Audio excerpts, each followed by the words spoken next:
Welcome back, ladies and gentlemen, to the Week 2 picks. I'm here with Kyle now. Later on in the video, you will hear Zach, of course, is because we're splitting them up. But we want to catch up on last week, how we did. Kyle is in the lead now with 10 correct, 5 wrong, and 1 tie. I didn't feel fair counting the tie against Stadium Body, so I just added the tie category because, I mean, that's kind of... Kind of got to, right? Yeah, I mean, it's like technically you weren't wrong. Your team didn't lose. So, the tie is the only fair thing. So then you had Zach in second place. He got 9 correct, 6 wrong, 1 tie.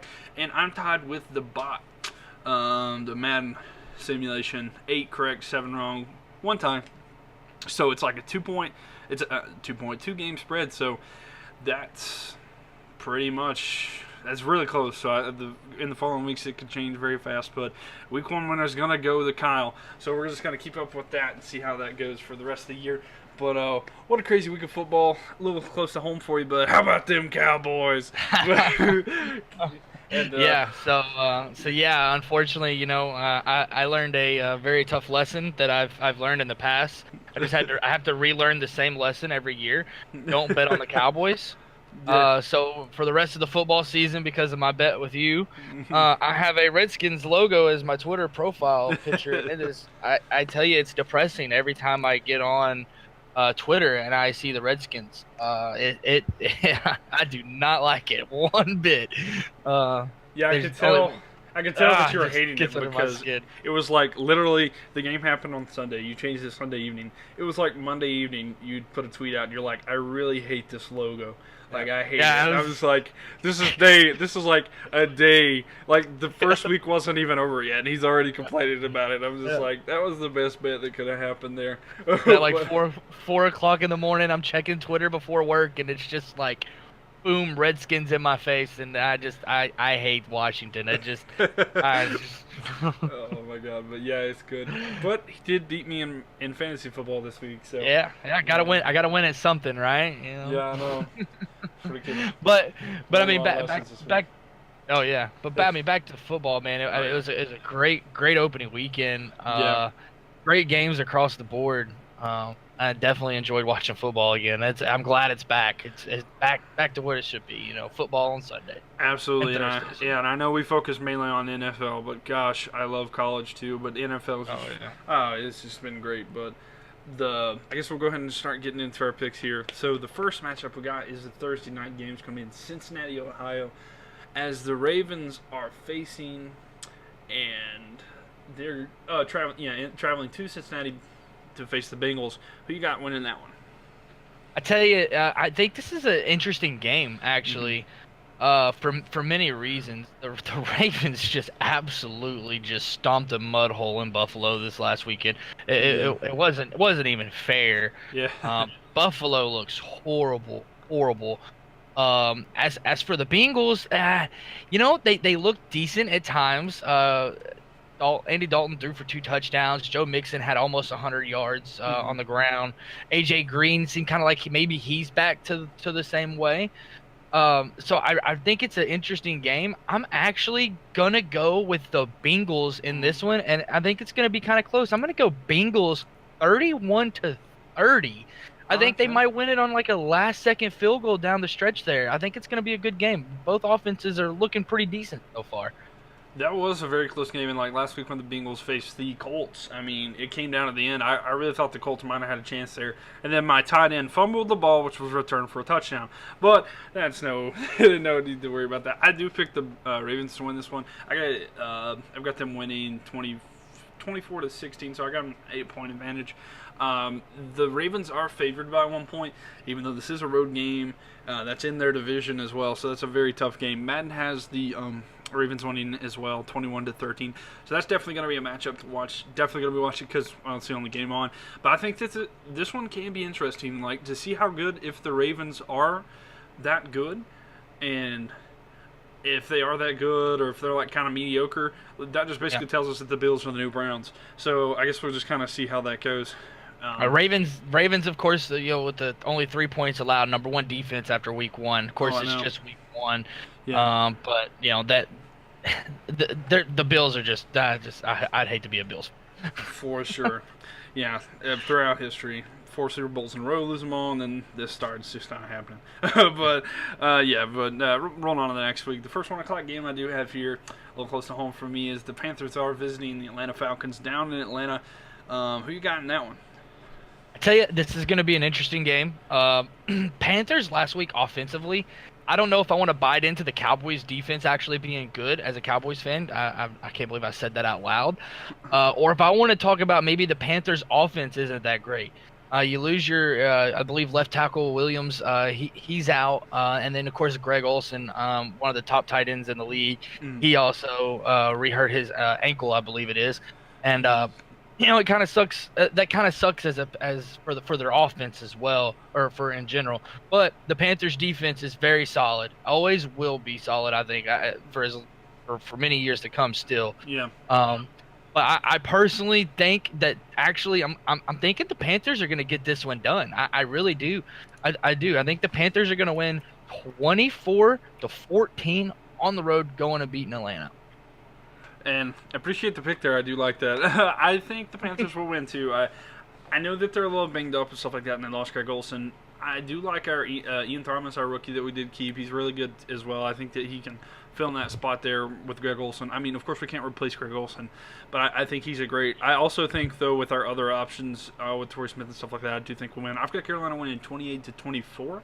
I do think that this will be a really great game to watch because, first off, it's an NFC South Division battle.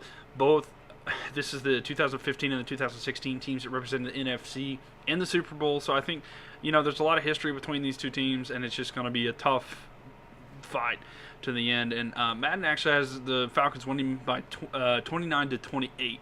So even Madden agrees it's going to be a close game. The only thing I don't get is the line says that Atlanta's going to win by 6. So I think that's a little too much. I mean, that's within a one-score game. I don't know. I think the Panthers get on the road here and get a solid win. So, hey, we'll see how it goes there. But I guess we'll move right on to another 1 o'clock game as the Indianapolis Colts, are going to Washington to face the Redskins. Man, what an outstanding performance we saw by the Redskins last week. Do you think that they continue this week? I know it kills you to say that, but do you think they'll continue this week? It does kill me to say it. I mean, Alex Smith kind of seems like maybe he picks up right where he left off last season. He had a great season with the Chiefs. Really underrated season that he had last season. I said it last week as well. And then I tell you what, I mean, Father Time or whatever does not affect Adrian Peterson, AP. He comes in, been there for 2 weeks at the most, has almost 100 yards on the ground, 70 yards through the air. He was the Redskins' top receiver last week. So big time plays from him. I'm really glad I picked him up off the waiver wire. Thank you. Yeah. But then you look at the Colts, right? Colts come out. Andrew Luck threw for over 300 yards and 2 touchdowns last week.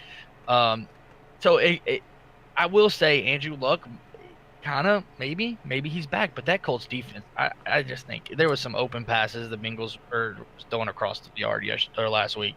So I am gonna go with the Redskins in this one. I kind of want to say it's going to be close, but I really don't think it will be. I'm going to go Redskins 27. I'm going to take the Colts with 10. I have a feeling this game's going to swing pretty heavily for Redskins. As do I. I agree with that. I do think the Redskins win this one. I actually have them winning by 21. I have them winning 34-13. So I think it's going to be a big game. Madden, on the other hand, I don't know what the deal is with Madden. They got the pick right last week with the Buccaneers beating the Saints, but they have the Colts winning 28-25. Who knows? You may get happy and go lucky, and maybe you get this Colts beating the Redskins. I don't see that happening, though. I don't know. The Redskins may be legit this year, but I guess time will tell for sure. But, I'm going to go with the Redskins as well. But moving on to the next game, we've got the Texans visiting the Titans. Both I'm kind of disappointed in. They both got the loss in the previous week. Which team do you think is going to bounce back this week? Yeah, that was the Titans losing to Miami was one of the ones that I called. I think I might have been the only one that actually called that one last week. The Titans are. I don't know. I can never really have faith in the Titans. It just seems like every time I try to put faith in them, they always falter.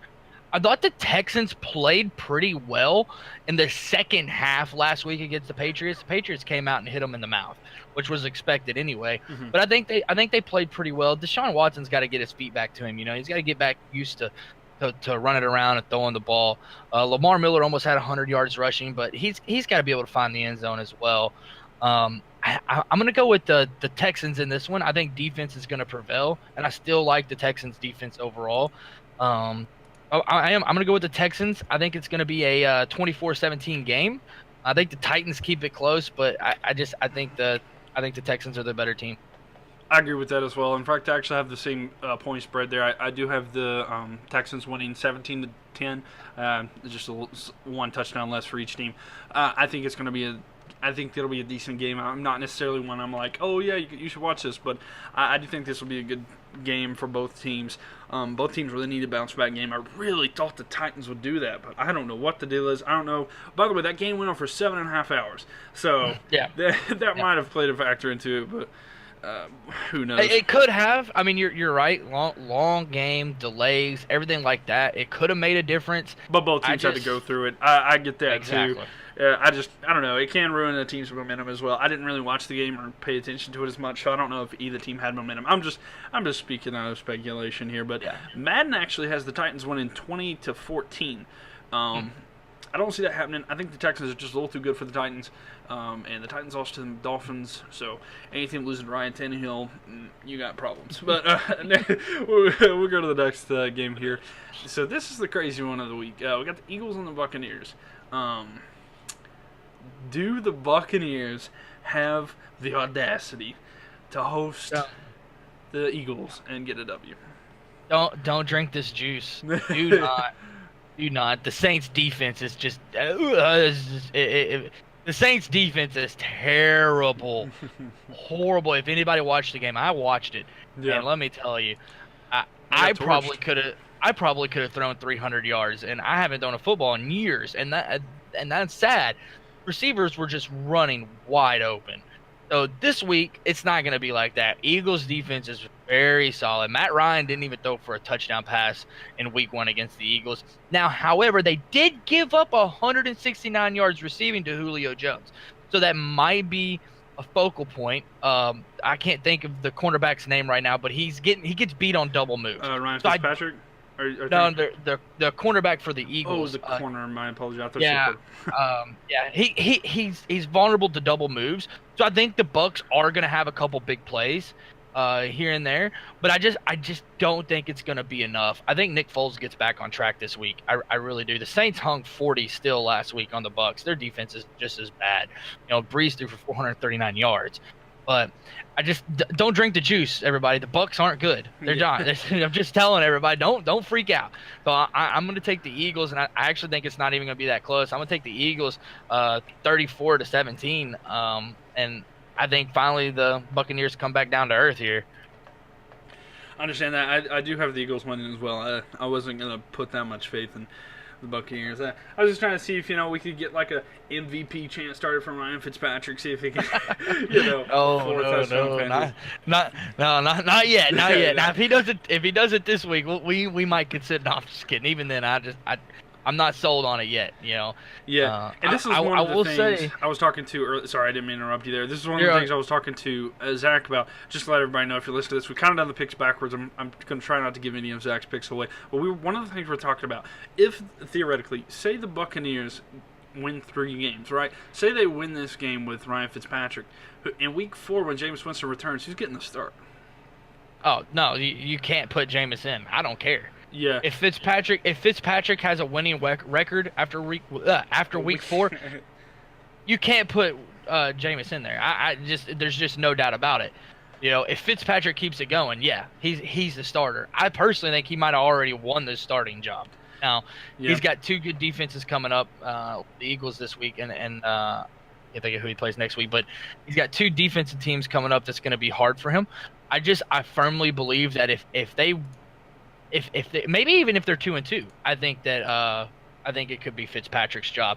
They got some really good receivers in Tampa Bay too. Let's not discredit them at all. I mean, you have Mike Evans and Deshaun Jackson, and that is they got a receiving core. Yeah. but I just think that the Saints defense was just bad. Agreed. Oh yeah, I'm and not for that week 3, they do face the Steelers. So yeah, it's going to be a tough defensive battle for a couple of weeks there. So it's not going to be a gimme for them. I guess we'll see what it is. I do think Ryan Fitzpatrick did amazing. I mean, he had a 75% passer rating, not passer rating, 75% completion percentage, which is huge. So, and it didn't turn the ball over. That's one of the big steps there. And even, I mean, Drew Brees, did he throw over for 400 yards too? 400, yep. 433, I believe, is what it was. And he threw over that. Yeah, no, 439. He threw 439 yards and he lost. I mean, that's kind of like the whole Tom Brady throwing over 500 yards in the Super Bowl and losing. That was just crazy. But yeah. I do think that was a fluke. I'm very happy though. In NFC thing, I would rather a loss go to the Saints than the Buccaneers, because I don't think the Buccaneers are that good either. That's why I picked the Eagles. But I have a score of 16-13. I think it'll be kind of a defensive battle. And Madden has the Eagles winning 33-27. But speaking up to the Buccaneers Week 3 matchup, their Week 3 matchup, Steelers will be hosting the Kansas City Chiefs. What a crazy week these two had. Chiefs beat the Chargers, and the Steelers get the draw with the Browns. So who are you thinking is going to win this? Yeah, we all picked the upset last week of the Browns over the Steelers. We almost got that right. Oh, I know. It was close. But I will say, Big Ben threw several picks. He didn't look sharp for the most part. But I have a feeling that even as good as Le'Veon Bell is, right, that we might actually see the end of the Le'Veon Bell era in Pittsburgh. James Conner played his tail off this week. Oh, yeah. I mean, he stepped in 135 yards on the ground, 2 touchdowns, was catching passes out of the backfield. He looked like he could play every week and not have a problem. So I think the Steelers feel a lot more comfortable now without Le'Veon Bell. Now, can they get back on track is the question. Mm-hmm. Kansas City, on the other hand, Patrick Mahomes, 4 touchdown passes. Tyreek Hill had 2 touchdown receptions, 169 yards through the air. Yeah. Kansas City looked really good. As usual, Kansas City usually does look good. Mm. And I like Kansas City this year. Patrick Mahomes can sling the rock, Yeah, for so sure. I think I'm going to take Kansas City in this one. I'm feeling on the road. I think they still get it done. And I think this is going to be a high-scoring game, too. I'm going to take Kansas City 38, and I think the Steelers get 32. And I think, like I said, I think it might be a real high-scoring game in general.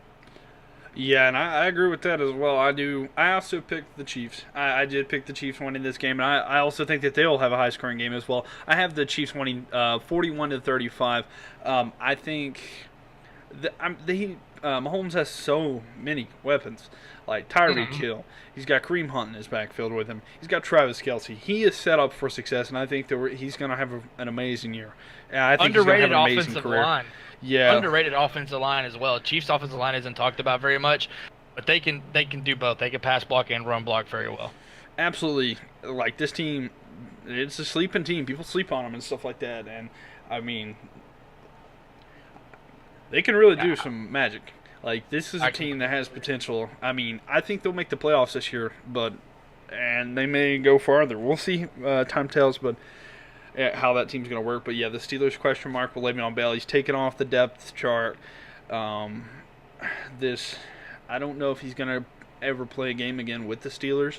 I guess we'll have to see where that is. But here's my prediction for that. This is a very long prediction. I think Le'Veon Bell will sign with the Patriots next year. Wow. Yeah. Yeah. Go where the money's at. Go with Brady. I think he'd have a great run there. But that would be that's what the Patriots are known for. Or I don't see him going to the Cowboys per se because they have Ezekiel Elliott. So that would be my other option. But I do see the Patriots picking up.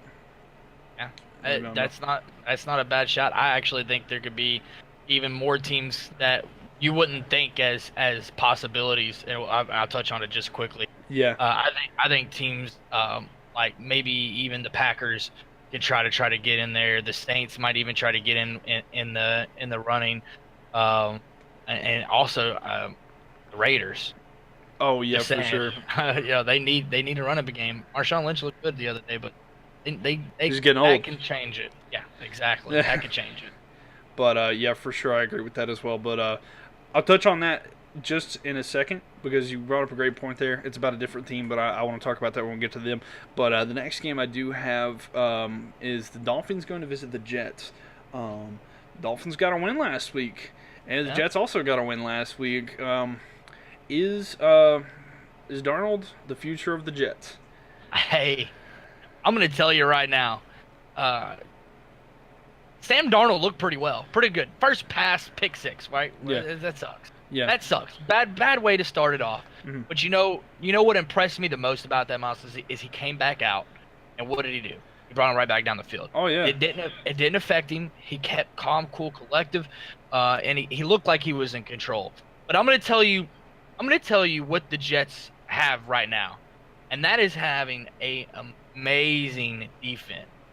Incredible defense. I'm talking about possibly as good as back in 2010 when they were the Sons of Anarchy defense. They are amazing back there. It seemed like every single time Detroit was going to do something, the Jets were all over it. They game planned so perfectly that week. I don't know if it was necessarily just game planning in general, seeing stuff on tape, or if it's an everyday thing. I think we'll find out in this one. Personally, the Dolphins, on the other hand, Tannehill comes back, those 2 touchdowns. Kenny Stills kind of went off. He had 106 yards and 2 touchdowns. So that was a good game. But, I just don't see the Titans defense living up to the Jets defense. But then again, I could be completely wrong. I'm taking the bait on the Jets D. They were that good to me. I was just watching it, that just in general. But I'm going to take the Jets in this one. And I honestly think it's going to be kind of embarrassing. I think it's going to be a 24-3 game. I don't think the Dolphins get in the end zone this week. Hey, that's a fair thing. That defense did look very well. One of the things, okay, so I'm not 100% sold on Sam Darnold yet. The only reason I'm not is because he looked good in that game after he threw the pick six, but he faced up against one of the most overrated quarterbacks, one of the highest paid quarterbacks that threw 4 interceptions. My brother that's in the fantasy league with us has him as his starter, Matthew Stafford, and he literally lost by 0.6 points. And it was just because, if Matthew Stafford was garbage that day. If he would have threw one last pick, he would have got the win. But absolutely, I'm not 100% sold on him yet, but I do pick the Jets to win this week. I've got them winning 24-20. Madden had a pick similar to you, except they picked the Dolphins to win 28-3. So they think that the Dolphins defense is going to hold the Jets. Wow. I don't see that. I don't know. Isaiah Crowell went off too, and that was just absolutely. That game was crazy. I started to get bored with it though. Honestly, it was a blowout. It was an absolute blowout. Yeah. But yeah, if you were a Jets or Lions fan, you watched the whole game. But if you wasn't, oh, I know. Plus, it cut to the other game, and it was. But yeah, of course, it was a boring game, basically. Yeah. But yeah, we can move on to our next pick. One of the teams I'm very disappointed in is in this next one. It's the Chargers. I'm so upset they didn't get the win week 1. I really ride the Philip Rivers bandwagon there. I thought that they would pull something out, but they didn't. So typical NC State player right there. But so they didn't do anything. But you've got the Chargers visiting the Bills this week. You've got to go with the Chargers, am I right? Yeah, no, there's no upset here. Yeah. Phillip Rivers last week threw 424 yards and 3 touchdowns. I don't. There's not much I can say for the Bills. There's just not. I think they're gonna play Josh Allen again. I'm pretty sure they will, but it looks bad. It really does. I think this is another blowout. I really do. I'm taking the Chargers 32, and I'm gonna give them a touchdown, and that's just being nice. I think it's 32-13. Touchdown, 2 field goals. But something's got to happen in Buffalo. It's gonna be a long season up there, I believe. Long. Yeah, from wild card spot to staying at home watching the playoffs from the couch. That's what it's going to look like this year, if you ask me. But yeah, I do pick the Chargers to win. I've got them winning 31-10. and Madden agrees it's going to be a blowout. They have it 38-14 with the Chargers winning there. So yeah, it's definitely going to be. We all agree. Okay, so we all agree on this one. We all have the Chargers winning there, and I just gave his pick away. So just keep watching though if you want to hear his other picks. But yeah, all the way across, everybody's got the Chargers there. It's just being honest, if you pick the Bills here, something's crazy there. I don't know if you want a incorrect one this week, but Right. this is a lock. This is a hard lock for the week. Like, the Chargers are going to win this one.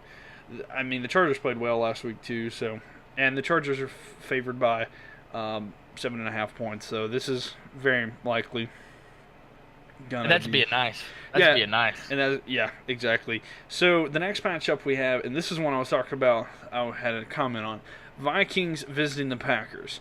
We got the Vikings, who had an outstanding, basically, their first week. I thought maybe the 49ers would do something. I did pick the Vikings, but Vikings just kind of showed them who's boss. And that defense, I think they had, 2 defensive touchdowns? It was really good. And then you have the Packers, who had Aaron Rodgers just come back after getting hurt, which still questionable at this moment. So he picked the pick that I think the Vikings will win with or without Rodgers on the field. I think they're that good, but I think if Rodgers doesn't play, it's going to be a blowout. But Yeah. I tell you, you gotta give credit where credit's due. Mm-hmm. Aaron Rodgers is hand down. He's just a damn goat. He comes out one-legged pretty much. You could tell he was in pain. He couldn't even hardly walk on it, and he throws for 286 and 3 touchdowns. And you could, watching the game, you could just see what was gonna happen. Right? Just slowly but surely. He just one drive and then the next drive, and then next thing you know, it's like, boom! Here comes Randall Cobb for 70-something yards, and it's just like, what just happened? Yeah. And Chicago felt the same way. Chicago felt that. I will say, however, for the Vikings, I thought the Vikings looked kind of as expected. I kind of slacked off there. The 49ers defense was pretty good as well. But Kirk Cousins threw for 244 and 2 touchdowns. Thielen had over 100 yards receiving. Stefan Diggs got a touchdown reception as well. I think this offense for the Vikings is only going to get better, right? Mm-hmm. Yeah. And I'm thinking by week 4, week 5 that they're going to be on a whole nother level of clicking. But I have to go with not necessarily the safe pick. I just think it's kind of the wiser of the picks. I'm going to go with the Vikings. Even with or without Rodgers 100%, 70%, I think the Vikings still win this football game. I think this is the Vikings division, period. It's going through Minnesota. But I do kind of feel like the Vikings might put some points on the board, and I think this might be one of those weeks. I'm taking the Vikings 42, and I do think the Packers keep it in there. I'm putting the score up high for them in case Rodgers does play. Mm-hmm. If not, I think it'll be a lot worse, like you alluded to earlier. Mm-hmm. So, like I said, 42-35 is my pick, and that's of course if Rodgers plays, and it'll be that close. If not, it'll be worse. Yeah, this is with Rodgers playing. I have the Vikings winning 34-20. I think they can win by a 2-touchdown margin. I just don't. I get it's the Bears. All right, I get it's the Bears, but I get like his comeback, but he's playing the Bears. I don't know. I completely understand. Like, yeah, he's the greatest of all time. Well, I don't think he's greatest of all time. I think he's up there. Yeah, but like Bears defense, right? Yeah, with Khalil Mack and them, they looked great. They did. They looked pretty good in the first half. It was a tale of 2 halves for sure. It was definitely a tale for 2 halves. Okay, so this is one of the things I always want to bring up when we talk about Le'Veon Bell. If Le'Veon Bell goes to the Packers, I think the Packers win the Super Bowl. The only issue I have with the Packers is they don't have that run presence. They don't have it like they did when they had Eddie Lacy. Like they were really a threat at that time. So everything relies on their quarterback. That's why he gets hurt. Or if he gets hurt, then they have nothing to go to, and that's why they suck so bad if they don't have him. And with him, they can do good. Like Rodgers is really amazing, right? But if they don't have that run presence, then they're not going to win a Super Bowl. They're not going to win in January. They're not. I don't see them getting back to that point on his shoulders. And I mean, their defense is decent, but like they're not capable of carrying the team load. You gotta have a running game. There's just no doubt about it. You look at the past 10 years of Super Bowls, and they've had somewhat of a running game. And I agree with you. The Packers don't. They've got to find one. They do. And and the Madden simulation has it a blowout, 42-14 as the Vikings win. We'll see more about that later on when the game plays. So here's another one. Do you have? All right. So we got the Browns visiting the Saints. Do you see Tyrod Taylor, MVP candidate, going into the Saints? I'm just picking. Do you see Tyrod Taylor going into the Superdome and winning? I tell you what, just in general, Myles freaking Garrett. Yeah. Wow. That is a grown man rushing the passer, right? He was incredible. Just defensive wise, to me that was, besides the Browns tying, that was one of the high points that I seen from that game, was how good Myles Garrett was. Right? Here's the thing, right? Yeah. The Saints are going to put up points. There's just no stopping Breeze from scoring. That's going to happen. Yeah. Like we said earlier, Breeze had 439, 3 touchdowns. Michael Thomas, let's go. Fantasy football. Thank you for those points. 180 yards and 1 touchdown. That helped me beat you this week, by the way. Yeah.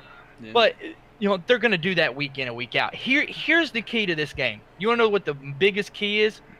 What's that? Does Kamara run the ball enough? Right? We know he can catch the ball out of the backfield. We know he can do that. I want to see him run the ball. He had 29 yards on the ground last week against the Bucks. 29. Yeah, he scored 2 rushing touchdowns. Okay, I get that. But you only had 29 yards. That lets me know one thing. Either one, you were behind big and behind early, which they were. 2, you didn't even try to run the ball. And it kind of felt like they didn't. They were successful throwing the ball, getting back in the game, so they kept throwing it. So that to me is one of the biggest keys to this game. I don't know if you want to call this an upset or not, considering the Saints are 0-1, but I kind of feel like it is because of Cleveland's past. Yeah. But I think Cleveland goes and marches on into New Orleans, and they pick up the first win of the year in this game. I really do. I'm high on the Browns, just like a lot of people are. Yeah. Especially in Cleveland. But I think it's I really do. I think their defense is going to be too good for the Saints. I'm taking the Browns here 27-21 over the Saints. That's a big statement there. Picking the Browns there. They would be undefeated going into week 2. I don't know if they've ever had that.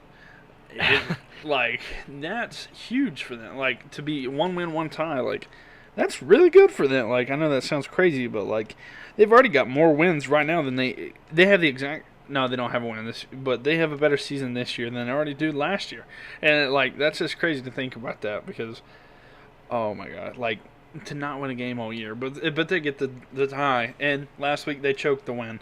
Like, they just had that field goal and they missed that, but I don't see the Browns winning this game. I think that's too tough a place to go into. I got the Saints winning 27-17. Madden actually has the Browns winning 45-27, so I guess we'll see kind of how. Gotta remember, Browns had 3 interceptions last week against Big Ben. Just saying. I know, and they had a +5 turnover advantage, and they didn't do anything with it. They took a tie. they took a tie, and this is Drew Brees. The thing about it is, that's against a better defense, right? Steelers are a good defense. The Saints are terrible at defense. I get that. No, I get that. No, I just think this week's theirs. I really do. I'm feeling it. The thing I see about that, is Ben Roethlisberger was freaking slinging it. Like, I don't even think it was aiming. I think he was just trying to throw it as far as he could because it felt like a lot of the times when he threw the ball, it was a good 10, 15 yards away from the person he was trying to throw to. I was like, this is absolutely horrible, and they kept picking it off. But, like, I don't know. I don't think you see Drew Brees being as bad as Ben Roethlisberger was. It does depend on Alvin Kamara as well. They don't get Mark Ingram back this week, do they? I think it's like another week or two. Week 4, yeah. Well, after week 4, he's got a 4-game suspension. Gotcha. Okay. So yeah, then I don't see it happening, but I do pick the Saints here. But the Madden simulation did pick the Browns 45-27. This could be another shootout. It could be. I want the Browns to win if it makes you feel any better. I want the Browns to win because that helps the Panthers. But I'd pick the Saints, and that's what I'm just hoping for. So I'll be okay to take the L on this pick. That's what I'll say. But the next, I guess we're gonna call this an upset then, right? Yeah. Yeah, I'll give you that because, like, I mean, they've got in the past 2 seasons 1 win, 31 losses. Yeah, like that's ridiculous. Yeah, that's an upset right there, especially against a team that's supposed to win the Super Bowl. Like, all I've heard this offseason is how the Saints are going to win the Super Bowl this year. Yeah, this is Drew Brees' year to get the MVP. That's all I've heard all offseason. So, if you're listening and you're a Browns fan, I hope to God your team wins. I don't think they will, but I hope and pray that they win. But the next game we got on the list here is the absolute trash Lions getting back to their 0-16 form, visiting the San Francisco 49ers.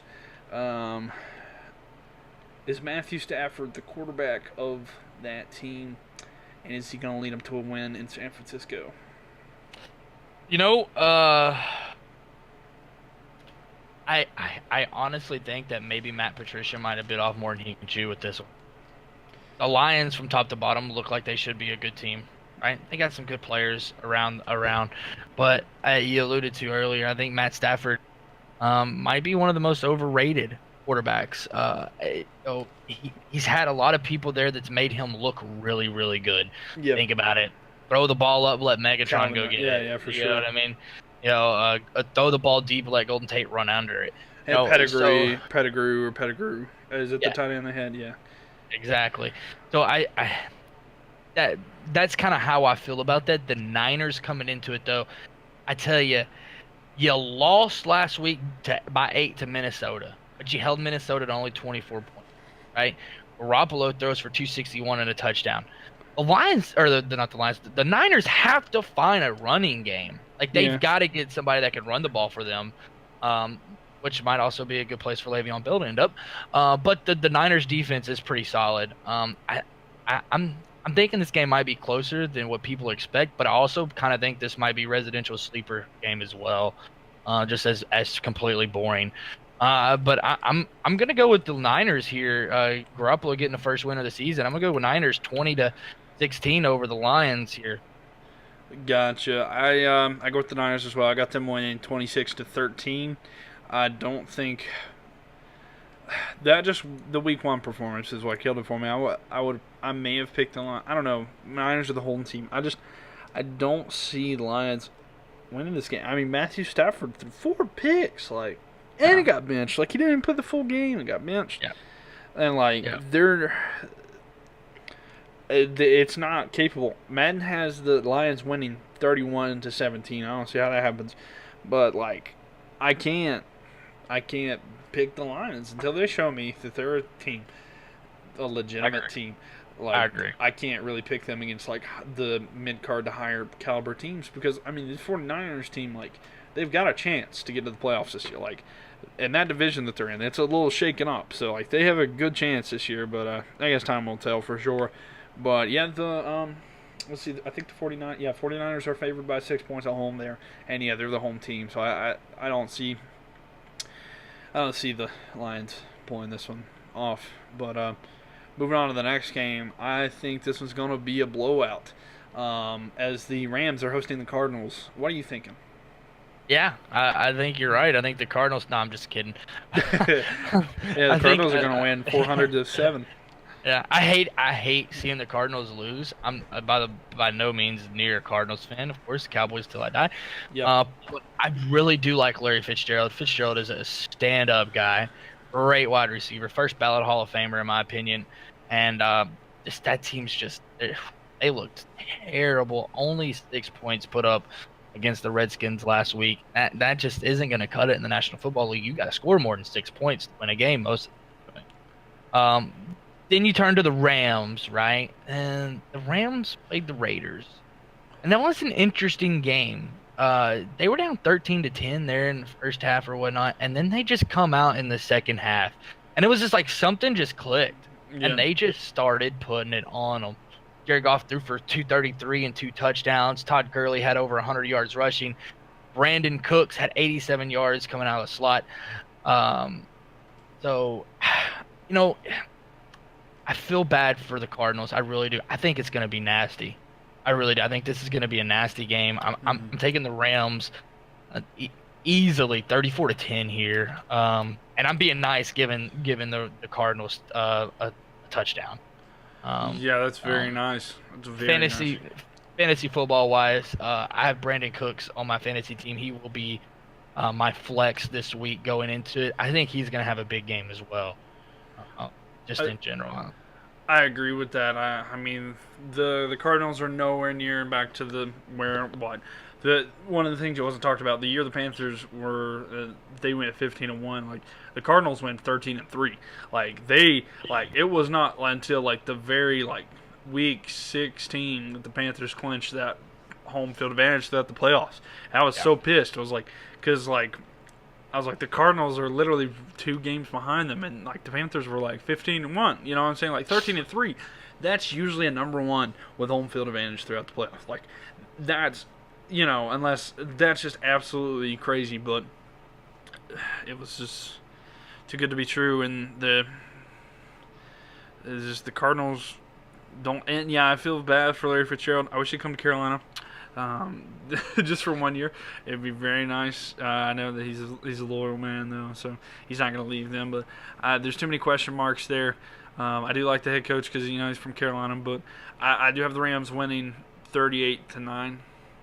I don't think that the Cardinals get a touchdown. Maybe they get into field goal range a few times and kick some field goals. So I think maybe they miss one too. I think they go 3 for 4 on field goals. I don't know. I just kind of made that up out of nowhere, but I think it's a kind of a blowout. Madden has the Rams winning 20-17, but I don't see the Cardinals putting up 17 points. Yeah, I agree 100%. I don't either. But yeah, it's absolutely. Yeah, and here's another one we all agree on, and I think this one is the biggest. To tell you anything, the line has the Rams winning by 12.5 points, which is the absolute largest one. We were talking about these earlier. They don't even put a line that big when it's Alabama plays one of their cupcake games. It's absolutely huge. Oh my God, that's a high point. But yeah, the next game we've got here, Patriots are going to visit the Jacksonville Jaguars in Jacksonville. I think this might be the game of the week right here. Oh, yeah. Definitely AFC Championship rematch from last year. Do the Jaguars get revenge, or does Tom Brady show them who's boss? Yo, I agree as well. Even being a Cowboys fan, this game of the week. I am thoroughly looking forward to watching this football game. This is going to be a great one. I think this could be the AFC Championship game again this year. Yeah. Jacksonville looked pretty good. Again, Eli Manning 224 against them. No touchdowns through the air. You know what I mean? They didn't throw a touchdown. Blake Bortles, it just seems like Blake Bortles does what he's supposed to do, right? He's just gotten into that mode to where he's like a game manager. He gets the ball in the end zone when he needs to, and he lets the defense take care of the rest. As for the Patriots, man, Gronkowski, wow. Last week that was amazing last week at what Gronkowski did, 123 yards through the air, but that's just every week for him. Brady still threw for 3 touchdowns. This is a hard one in my opinion to pick. There's still questions out about Leonard Fournette. I don't know. I haven't out yet or not. Do you know, Miles, if he is? Let me look into that for you for just a second, because I haven't heard any. I've heard he's questionable at one point, but I think that's probably. Yeah, I think Even if not, I think they leave it as questionable up until game time or probable if not. But even with that, I still think that the Patriots are too. I don't know. They're just too Patriot-like, and I feel like they'll win this one, but I think maybe in the AFC in the playoffs somewhere that the Jags will win it, the rematch. I really do. So I'm taking the Patriots in this one, and I think it's going to be close. I'm taking the Patriots, 24-20 over the Jags. And like I said, I think it's going to be a very close game. Great game, game of the week, hands down. Um, both teams are good. The top two teams in the AFC this year, hands down. Agreed. Yeah. The only other question mark for a top team would be the Steelers, I think. But we've seen that. I mean, you're going to draw with the Browns. I don't think that they're going to consider the top team anymore. But yeah, for instance, yeah, this is definitely. I think this is a AFC Championship game right here, unless something crazy happens. I think the only other team that can be in that is the Chiefs. Chiefs. Count the Chiefs. That's what I was going to say. The Chiefs, I can see them doing that, but. This is going to be definitely a good game here. I actually picked the Jaguars to win this one. I kind of have it reversed to you. I think the Jaguars win the regular season. I think the Patriots somehow find a way to win the postseason. I don't know. It's just I can't go against Tom Brady in January and February, but I think that Jaguars win this one. I have it 28-27, so I think it's going to be a close game. This one can go either way. The one I don't agree with is Madden has the Jaguars winning 31-14, and I don't think that's happening.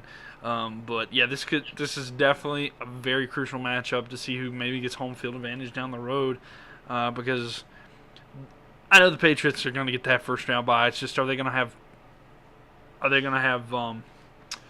home field advantage throughout the playoffs? Yeah. So we'll see how that goes for sure. But yeah, you picked the Patriots and I picked the Jaguars. Okay, so moving on to is this the last 4 o'clock game? Yes, it is. Yeah. Last 4 o'clock game as the Raiders and the Broncos play. This is this one is a very interesting matchup here because we have to see whether the Raiders can bounce back. And then I think also we may get to see the development of Case Keenum in that system that he's in there. I like the Broncos to win this one. I don't think the Raiders are as good as people think they are. Yeah, so here's some things, right? The Raiders last week, they put up amazing numbers offensively, actually. Derek Carr threw for over 300. Jared Cook, the tight end, had 180 yards through the air receiving. That's incredible. By the way, if you haven't picked him up in fantasy, it kind of felt like Derek Carr was only throwing it to him, it seemed like. But they couldn't score. They couldn't put the ball in the end zone. You got to put the ball in the end zone in the NFL if you're going to win football games. That's just point blank, period. Then you turn around to the Broncos. Let me tell you, I said it last week too. Case Keenum looked bad in the preseason. That team looked terrible last week in the preseason. Yeah. And then they come out against the Seahawks, and Keenum throws for 329 and 3 touchdowns. Emmanuel Sanders has 135 yards receiving through the air and a touchdown. And it was a totally different team. Von Miller with a Von Miller type of game last week. Their defense is still good. Broncos defense is still very good. Yeah. I honestly think that the Broncos might be the surprise team of that division. I know a lot of people are high on the Chargers. I still think that division goes through Denver in general. They proved to me last week against the Seahawks that they could still do it. You know what I mean? Even with Case Keenum. So being at home, mile high, altitude affects players. John Gruden, I don't think he's got a system fully set yet. Still a lot of question marks on some of their play calls as well.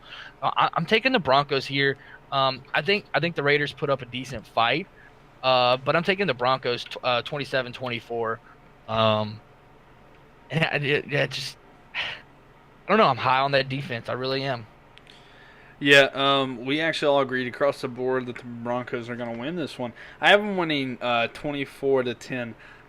I don't see anything special from this Raiders team. I mean, you've got a quarterback coach like he's in John Gruden. He's very offensively minded, and you only put up 13 points, and you lose by 20.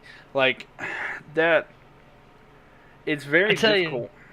I tell you though, the Broncos defense is good, They still gave up 24 points to the Seahawks.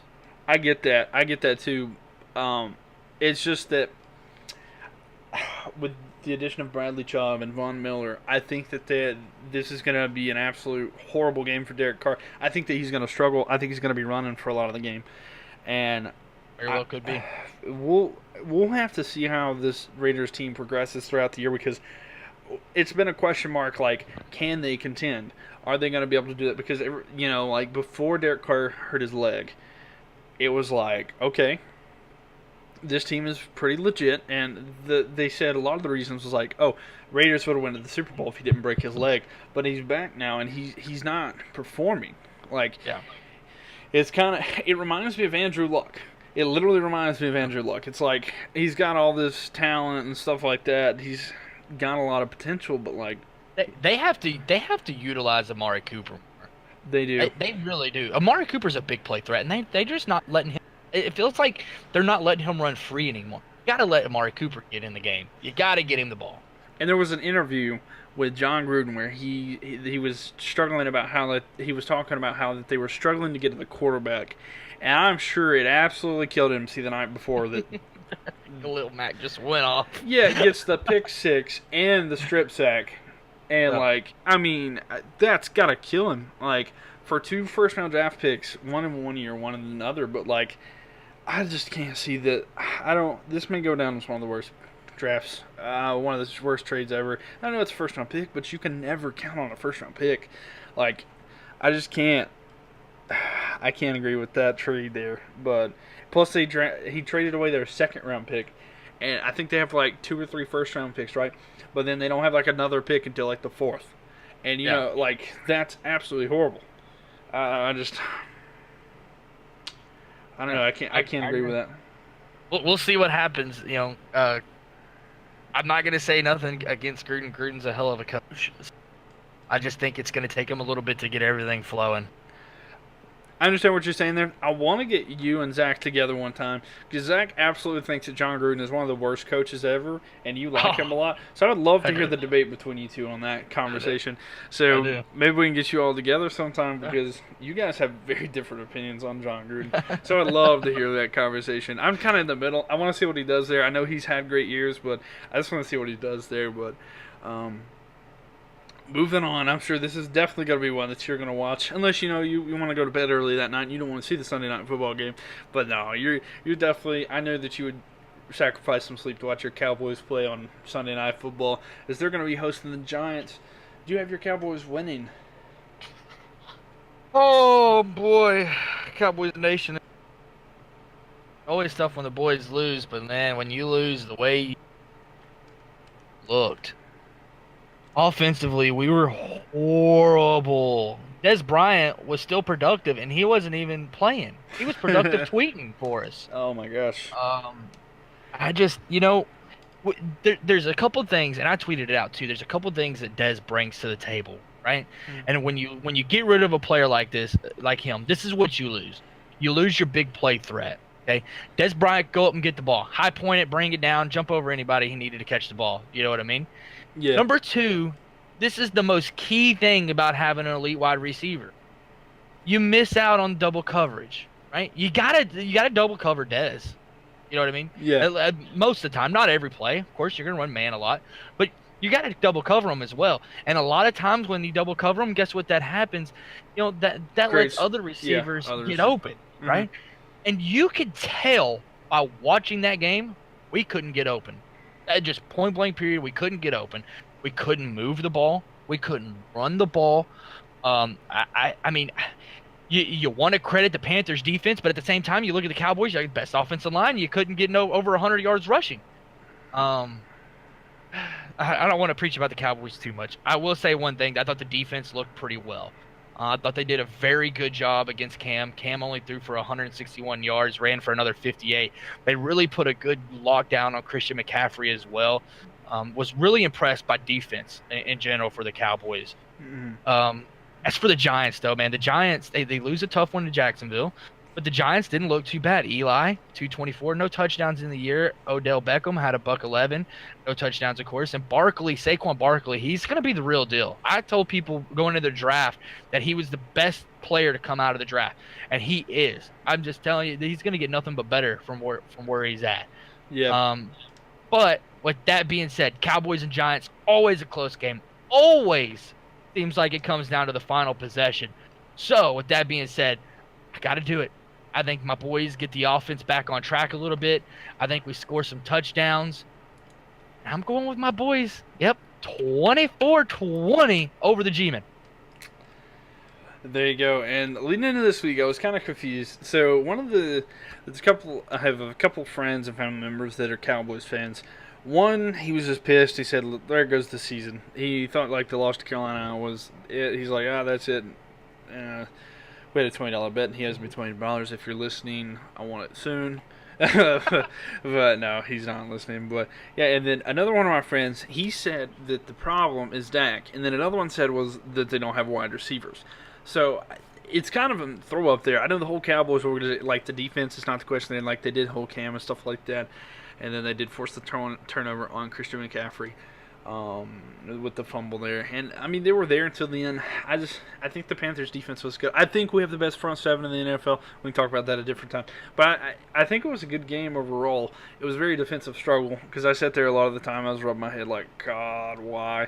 And then we had our own player that kicked the ball and kind of made us to where we didn't get 17. But anyway, enough about the Panthers. But like. This game, Barkley went off. Like, I thought the Giants may have had a chance last week, which is crazy that the Giants almost had a chance to beat the Jaguars. Like, That's absolutely crazy. And I think the Giants are going to be that good this year. But with that being said, this is a division game. Everything you think about a division game, like how the Giants played against the Jaguars, you got to throw that crap out the window. This is a division game. These teams have played each other for years. This is a rivalry. This is where people start finding and stuff like that. This is where the scuffles happen, and this is crazy games. Yeah, a lot of history with these. I actually picked the Cowboys this week. This has burnt me many times before when I picked the Cowboys. They screw me over. I don't know why I'm picking the Cowboys. I just have a feeling that the Cowboys do win this one. I do think the Cowboys will lose on the road when they play the Giants. But I do think that, depending on the rosters, I'm just saying if it was the Giants, I think the Giants would win. But I'm going to pick the Cowboys this week. I've got them winning 17-14. Madden agrees with us. They think that the Cowboys are going to win 26-23. But yeah, that's. I think this is going to be a good game to watch. I'm definitely going to be watching it there. See if Dak improves and stuff like that. He's got a lot of pressure on him and stuff like that. And Jerry Jones said this week that he's a mix between Jared Goff and Cam Newton. So. Whew. Listen, the Cowboys got to win this. They got to win this game. That's just as a Cowboys fan and as a realist at the same time, this is a must-win for the Cowboys already. For sure. We'll see how this week goes, but I really think that the Redskins might be the team to beat in your division this year. And it makes me happy because I do like the Redskins. It's like my second favorite team, but it kind of makes me happy that the Redskins are good this year. We'll have to see throughout the year if it continues to go, but this NFC East is going to be very interesting this year. I think it's going to be a toss-up who gets it there. I really don't think the Eagles are as good as they are, but I do think they'll beat the Buccaneers this week. But the last game of the week. Monday Night Football. And we only got one game this week. I'm really excited because I don't know why. Monday Night Football, watching 6 hours of football gets me so tired. Especially when you have to see a boring effort by Matthew Stafford. But anyway, this one is the Bears hosting in the Windy City, the Seattle Seahawks, and the Bears are favored by 3.5 points. Do the Bears hold on and win? I think that's a very fair line. A lot of times in the NFL, the home team will get the favored by 2.5, 3 points just for being home. Yeah. So in general, you think about this, maybe push. I tell you, the Bears looked really good in the first half against the Packers, and then we talked about it earlier. They just fell off the face of the earth, it seemed like. Trubisky looked great. He took them up and down the field, and that's what you wanted him to do. He did it right out the gate. Yeah. However, you turn around and you look at the Seahawks. Russell Wilson threw 3 touchdown passes last week. Underrated performance from Russell. I said it in week 1, he's got that will to win sometimes. I don't know. I think this Bears team, with the addition of Khalil Mack, they're good. I think they're quietly good. It wouldn't surprise me. I know this might be far-fetched for a lot to hear. It wouldn't surprise me if the Bears are battling for a wild card place at the end of the year. It just wouldn't surprise me. I know being 3 teams in that division, possibly trying to go to the playoffs, but I'm just saying in general, I think the Bears are that good. I really do. So I am going to take the Bears here. I'm feeling them. I really am. I'm taking the Bears 21-14. Kind of a simple score, nothing but touchdowns. I just think the Bears are better defensively than the Seahawks. I like your score prediction there. You said 21-14 Bears? Yep. I have the Bears winning too, but I have them winning 20-13. So literally one less point than you did. Yeah, the Madden simulation picks the Seahawks winning 17-7. So I don't know. I think the Bears are I think they're that good. I think we're seeing the decline of the Seahawks. I'm sorry if any Seahawks fans are listening, but I think this is the decline of your Seahawks. I think that it's only a few years away. I don't know. I honestly think that Russell Wilson may leave to go play baseball. I know that's I really see that as if he's not going to get any help or anything like that, I could see him leaving. I could see your coach, can't remember his name right, Pete Carroll. I could see him retiring, or going somewhere else or going back to college. But I just really, I think this is the downfall of the Seahawks. Yeah, I agree. You get rid of Richard Sherman. Earl Thomas doesn't want to be there. The Legion of Boom no longer there. You don't really have a running game. Your receivers are so still. I agree 100% with that. And that's one of the reasons why I picked the Bears. Yeah. However, I do have a question here before we close this out, right? Okay.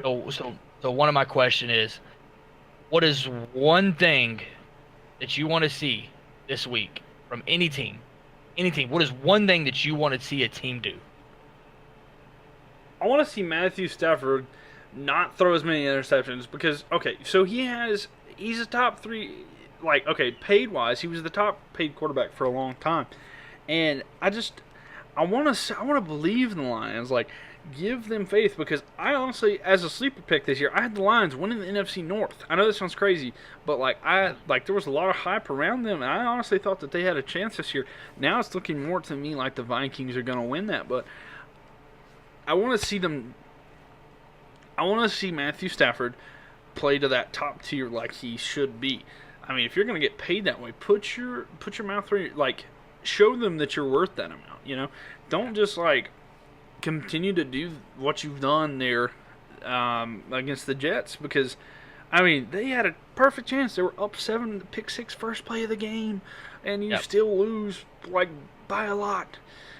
That's just crazy. That's one of my things there. Big Ben, don't throw as many. I guess the key to every team this year is don't have as many turnovers. Ben Roethlisberger, be careful not to just sling it. Christian McCaffrey, make sure you hold on to the ball so you don't fumble when you're in the 10 yards of the end zone. So my thing is, the reason why I asked that question is just kind of wanted to see. My thing is, this is what I want to see. Can Deshaun Watson get on track, right? That too. If he can get back to normal. That's what I want to see. I want him to go back. He was fun to watch last year. I want him to get back to that. Yeah, same thing with Derek Carr. Can you step up to be that? So I think the big key for this week is can the quarterbacks who's had success in the past get back to that success? I guess we'll be able to talk more about that next week. Yeah. So this is the first half of the thing. We appreciate you listening to it. Make sure to listen to the second half coming up just shortly. And it's going to be with Zach, and we'll get all his picks, more breakdown of all the games. Thank you for listening as always, and see you in just a moment. Go Cowboys. I got to cut that out. No, I'm just kidding.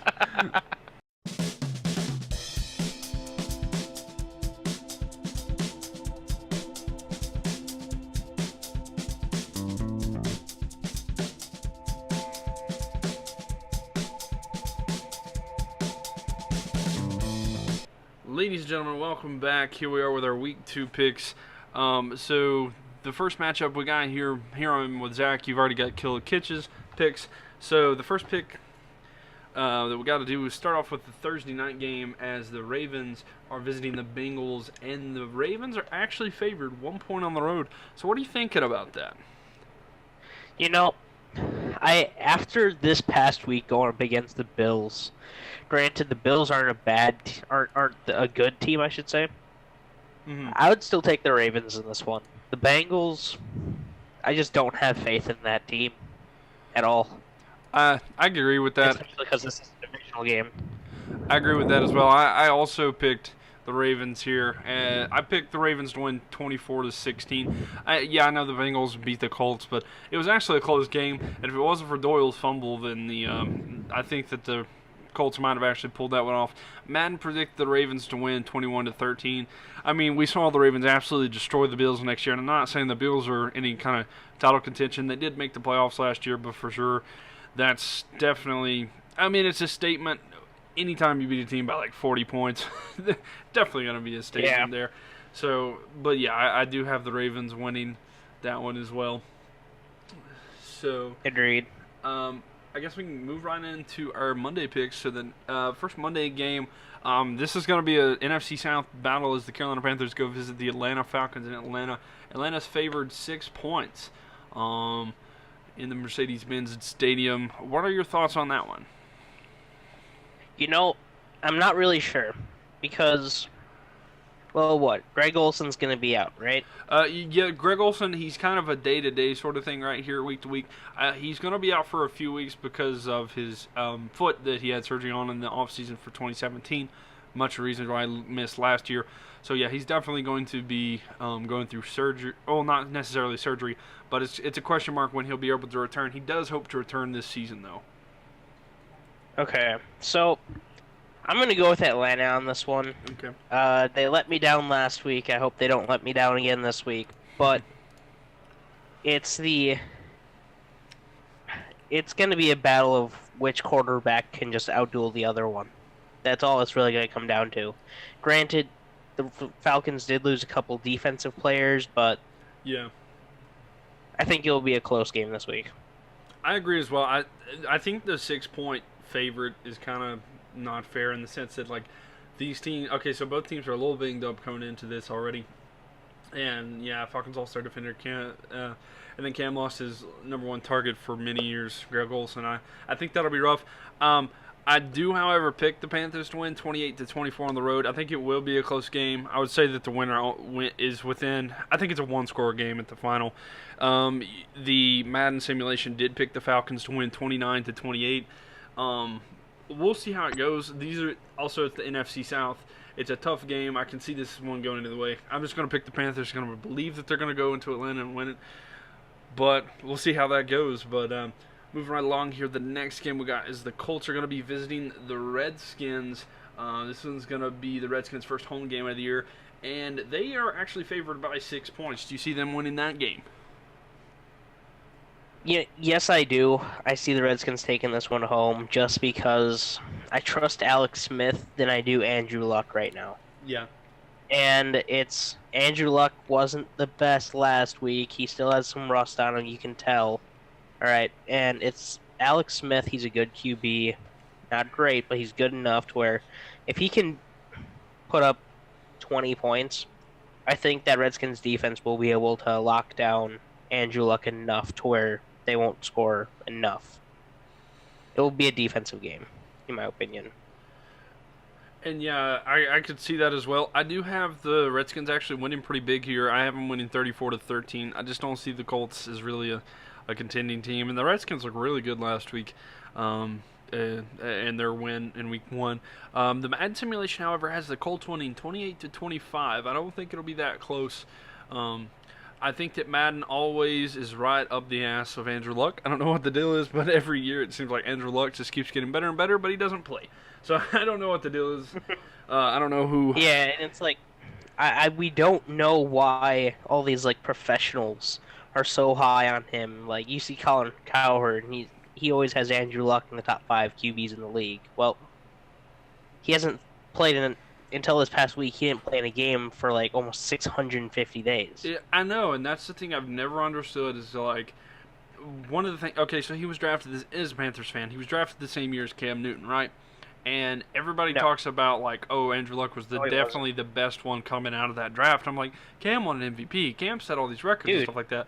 I'm just like, he didn't come out the same year as Cam. It was it not the same year? Were they No, not? it wasn't. Let's see. Cam Newton was before Andrew Luck. Let's see. Because Andrew Luck was the #1 overall pick, and then RG3 was picked after him. That was the year where it was like Andrew Luck, Robert Griffin III, Russell Wilson.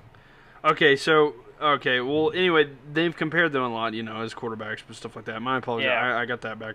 I was thinking there was another quarterback that was anyway because they were questioning who. I remember they thought that Andrew Luck may go to the draft. That was like the preseason talk, but he stayed another year in college. I think that's what I'm thinking of. But he didn't enter the draft until because Cam left early. Cam left as a junior, so. Yeah. So that's probably what I'm thinking of there, but it was, but it's crazy thinking about like they value him so much, but he hasn't played. I mean, he's maybe been to the playoffs once. Yeah, I think so. And he didn't do anything, as far as I can remember. I think that was the Deflategate game, wasn't it? That's as far as they got, where they got destroyed. I believe so. Okay, all right. I think that's where that. I'm sorry if you're fact checking this. This is just kind of. I'm sitting here like, boy, what's going on? Yeah, That's the only thing that. Well, that's the only. I'm talking about the people that are listening. If anyone's listening to this, like fact checking the whole Deflategate. I can't remember exactly when it was, but my thing about that is like the Patriots had like 3 rushing touchdowns that game and then won comfortably. So anyway, but enough talking about the demise of Andrew Luck. We'll go ahead and Texans are visiting the Titans, and man, the Titans game started at 1 o'clock Eastern Standard Time and didn't end until 8:30 p.m. or 7:30. That was insane. It was like the longest. No, it was a 7-hour game. Yeah, it was till 8. Oh, okay, yeah, that's right. It's 7.5 hours from start to finish, and then the Dolphins win. But so the Titans. Do you think that the Titans can pull off a home win against the Texans, or the Texans too good with Deshaun? Texans take the dub in this one. I would say this would be a close game if the Titans had their starting tight end, Delaney Walker. He's out for the year, isn't he? He's out. You saw that ankle snap in that game, and that tight end spot in that offense. You look at it, that's a big spot. I don't think they have the number 2 that can really take a major step up. Yeah. But I could always be wrong. It's a next up mentality for that team right now, and it's a time to shine. Don't think exactly. It's like I don't think it's enough to beat Deshaun Watson and the Houston Texans. Agreed. I see that. I do pick the Texans as well. I see it 17-10. I think the Texans will win that. I think it'll be kind of a low-scoring game. The Madden simulation did pick the Titans to win 20-14. I don't see that happening, but I don't think this has potential to be a high-scoring game for the Texans. I don't think the Titans can handle that as well, especially when you lose your tight end like that. It's very tough to bounce back from stuff like that, especially if you don't really have many other weapons. But it's going to be. I don't know if I'd want to watch this game, especially if my Panthers are playing, so I'm probably not going to be watching this, but I'll definitely be checking the score for that. But I do think the Texans are going to win that one. In fact, the Madden simulation picked the Titans. There's not a line released for this game yet, so we don't know who the favorite one to win is. So I guess we'll get more information about that later.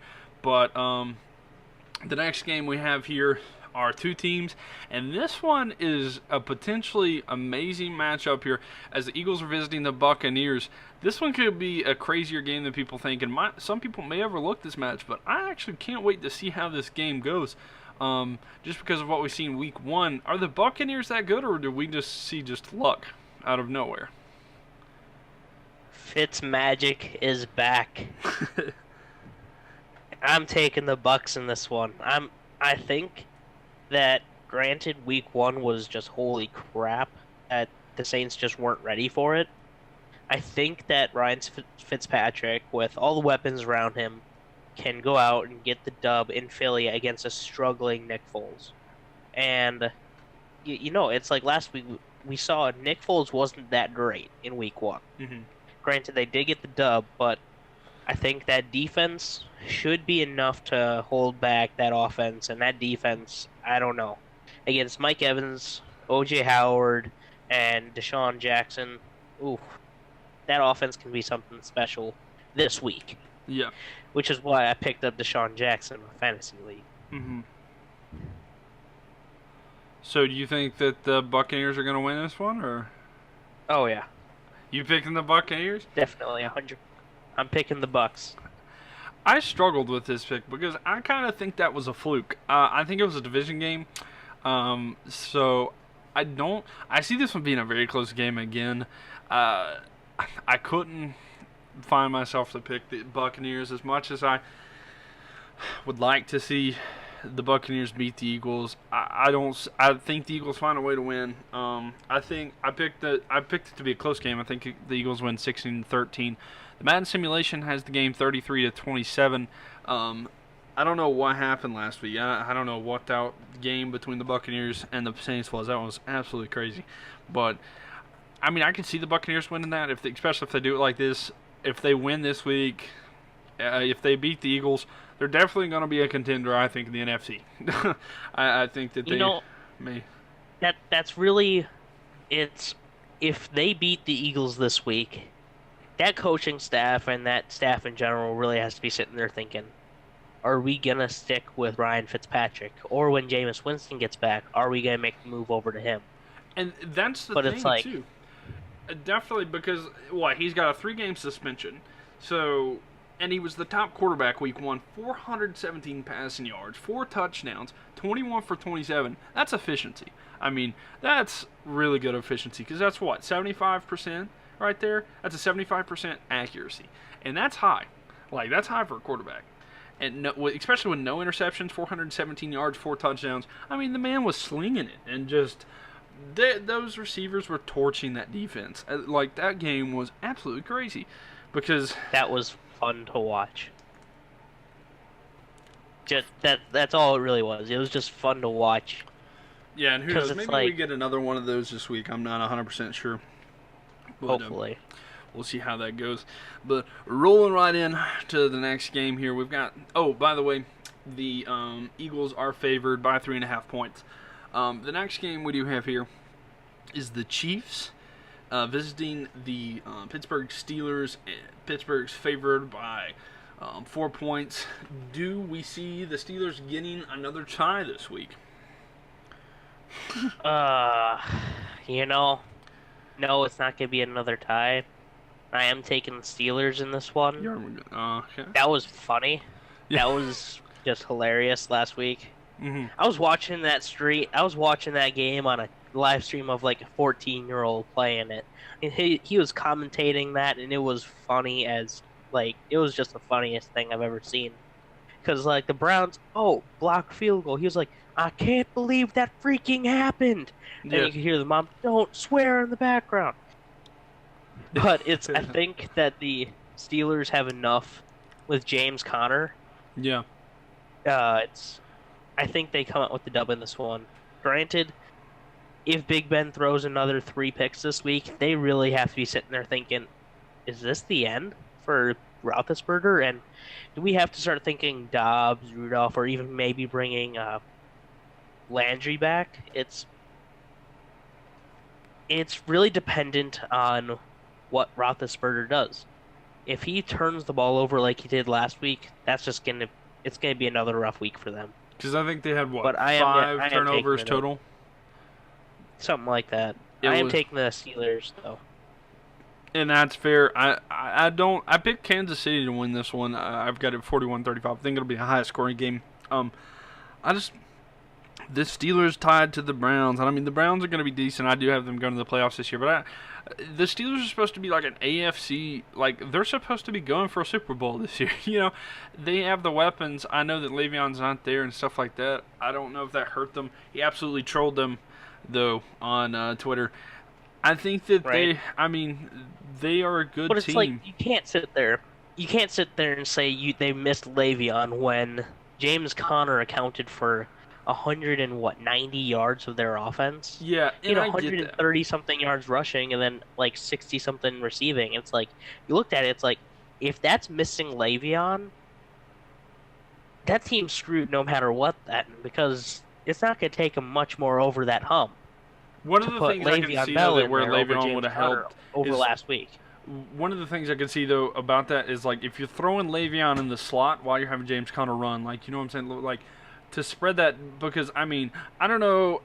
I can kind of put this one on Big Ben because he was just slinging the ball out there and just unnecessarily throwing it midfield, just slinging it, inaccurate, and it was getting picked off.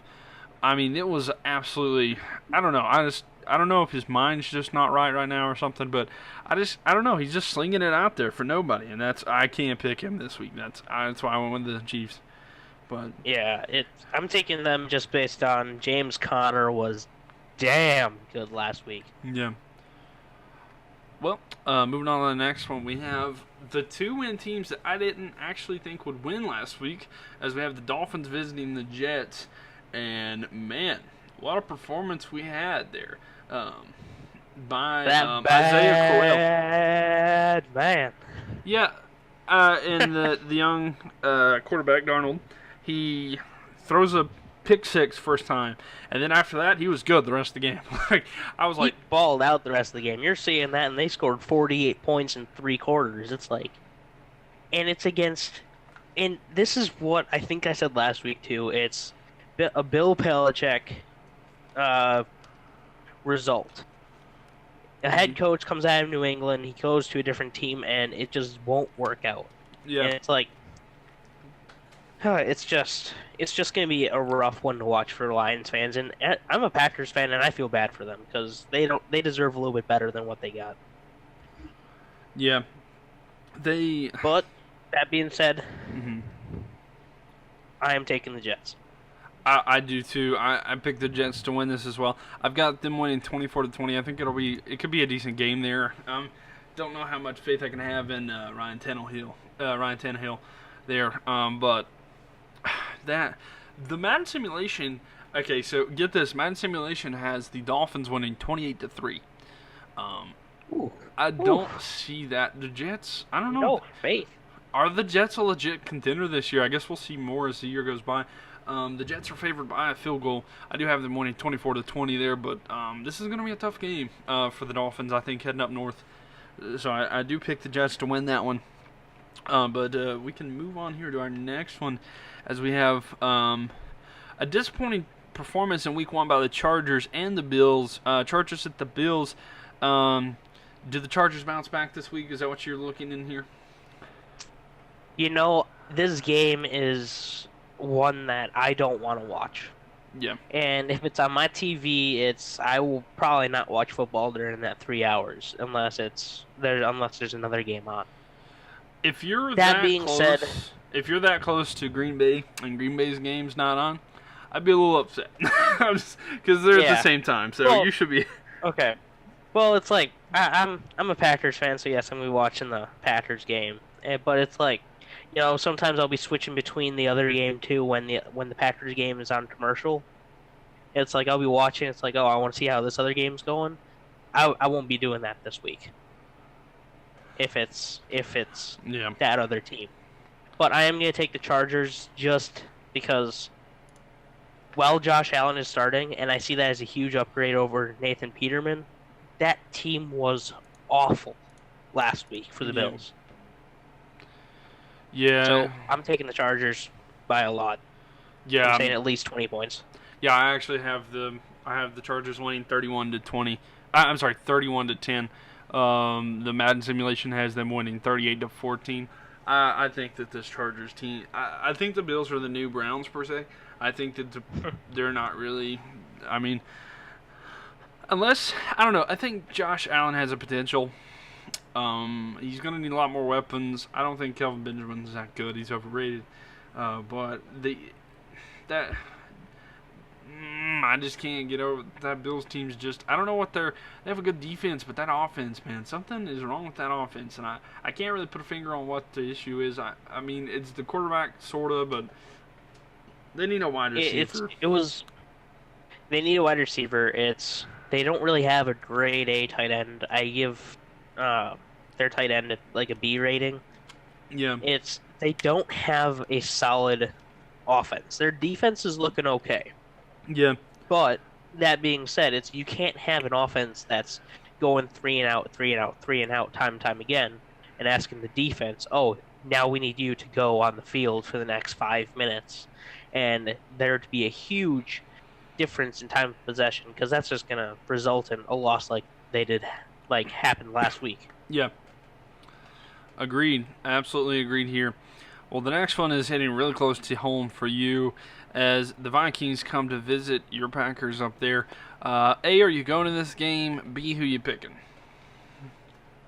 A, I don't know yet. I am trying to find tickets for this game.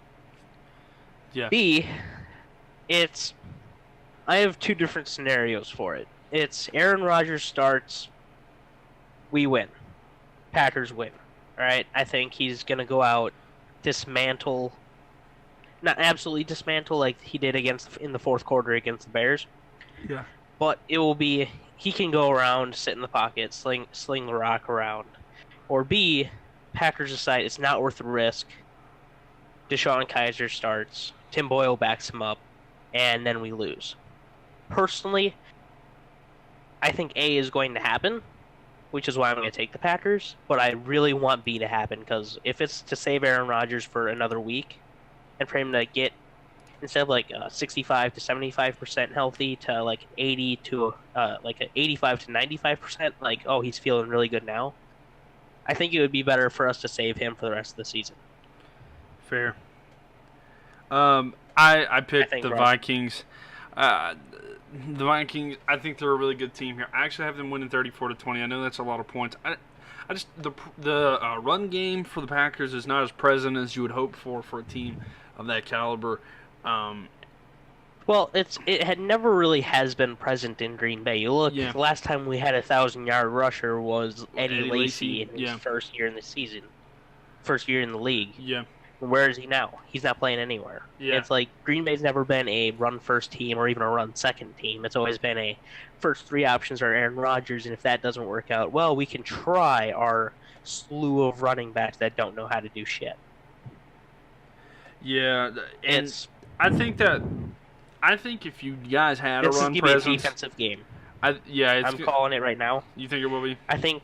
I'm thinking it's not going to be an offensive game. I think that Mike Pettin is going to do what happened last week in the second half. He's mainly because first half of the game against the Bears, everybody knew that they were going to bring out some new packages, some new looks that nobody's seen from the Bears yet. Yeah.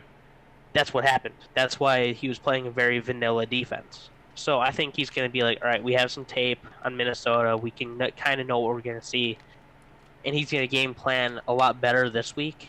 And he's a better adjuster than Dom Capers was. We saw that this past week. That defense, Mitch Trubisky threw for 62 yards in the second half. Yeah.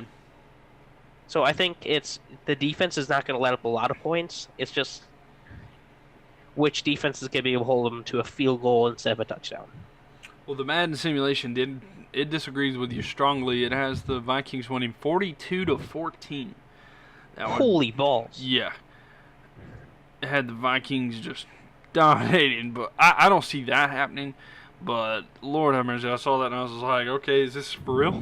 But yeah, has the Vikings winning that one. But so the next game we have here. Now this one could be very interesting. 1 o'clock game. The Browns are visiting the Saints. Do you have hope for the Browns? I don't have hope. Ah, I don't. It's Drew Brees, man. You know, he dropped 40 points this past week and still lost. I know. 48-40. He's not going to let that happen again. Yeah, especially to the Browns. You want to be the laughing stock. All right, so next question. Did the Browns go undefeated this year with nothing but ties? No. I still see the Browns taking a 5 to 7 win year, but Mhm. it's last week shouldn't have been the way it happened. Yeah, It's a tie, whatever. This week they should be handed the L in dramatic fashion because it's the Saints. yeah. In fact, the Saints this week But are favored by 8.5 points too. holy, So that's a lot. yeah, that's supposed to be. I mean, if the Browns win, this would be a huge upset. Um, And that would be great to watch. yeah, and I'm sure. Yeah, it'd be great to watch. Another thing about this game too. Okay, so I have the Saints winning. I agree with you, 27-17. The Madden simulation, I don't know if it's on drugs. It's had some crazy upsets, okay? It did predict the Buccaneers to win last week. It predicts the Browns to win this week, 45-27. Ooh, I don't know. you know, Go ahead. I could see that happening. You could see that happening? I think Tyrod Taylor is the QB for Cleveland to do it. But are we going to see the Tyrod Taylor of last week, which is kind of taking throws that aren't really there? Like, you saw one throw late in the game that would have, if it was incomplete, whatever, they had another chance. He threw a pick, super easy for the DB to get it late in the game. Yeah. Are we going to see the Tyrod Taylor last week, or are we going to see a Tyrod Taylor that's efficient that we saw all of last year? Yeah, exactly. We'll have to see how that goes. There's more for that to be too. But I like to say about that, the Browns are undefeated so far. Haven't lost, haven't won. Best start since 2003 or 4, I think it was. So I mean that's a good start. And even though they choked the game, they could have kicked the field goal and won, but oh well. But I pray for you Browns fans if you're watching this. Yeah. I hope that you get the free beer. Yeah, yeah, I know. Don't they have to just win one game this year?